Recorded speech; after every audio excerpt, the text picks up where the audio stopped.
So welcome to my channel mister Raja Reddy గురుసం. Welcome back to the video. So జేమ్ పబ్లిక్. So guys ఈ blog తీయడానికి రీజన్ ఏంటంటే సో మీకు తెలిసిందే. సో ఈరోజు 14th ఏప్రిల్.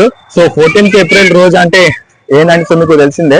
సో ఈరోజు డాక్టర్ భీమ్రావ్ రామ్జీ అంబేద్కర్ జయంతి గైస్.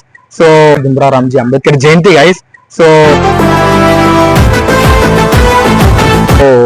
సో నేను ఇంట్రో చాలా లేట్ గా ఇస్తున్నాను అనమాట. సో మీరు కంప్లీట్ చేసుకోండి. సో నేను ఇప్పుడు నేను రీచ్ చేస్తా. అప్పుడు దాకా ఎంజాయ్ చేసుకోండి. Thank you so much.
మాటలు ఉండవు అన్ని యాక్షన్ లో ఉంటాయి.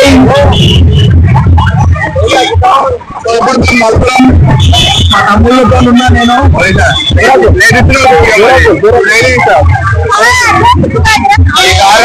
మేము నలుగురం ఉన్నాం. ఇప్పుడు ఎనర్జీలో ఉన్నాం. ఇప్పుడు పాట స్టార్ట్ చేయడం కథం. పాట స్టార్ట్ అవ్వగానే నేను ఇప్పుడు డాన్స్ చేయడం స్టార్ట్ అయిపోతాం. ఇప్పుడు మేము వెళ్ళిపోతున్నాం డీజే దగ్గరికి.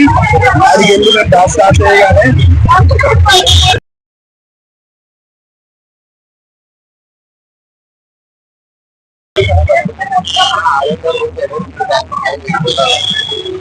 ఇప్పుడు మేము ఆర్యన్ డాన్స్ చేస్తున్నాం. ఇక్కడ మొత్తం బండిలు జామ్ అయిపోయినాయి. ఇప్పుడు మేము చూడాలని ఉన్నాం. ఆగండి అన్న ఆగండి.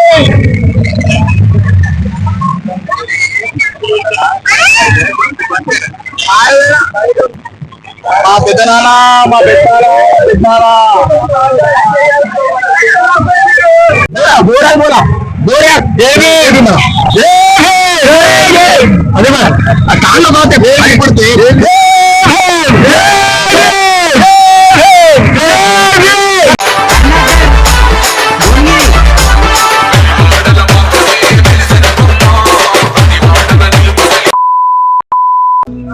సో గైస్ ఇప్పుడు మా అక్క ఏదో చెప్పదంట. సో మీరు వినండి. చెప్పండి.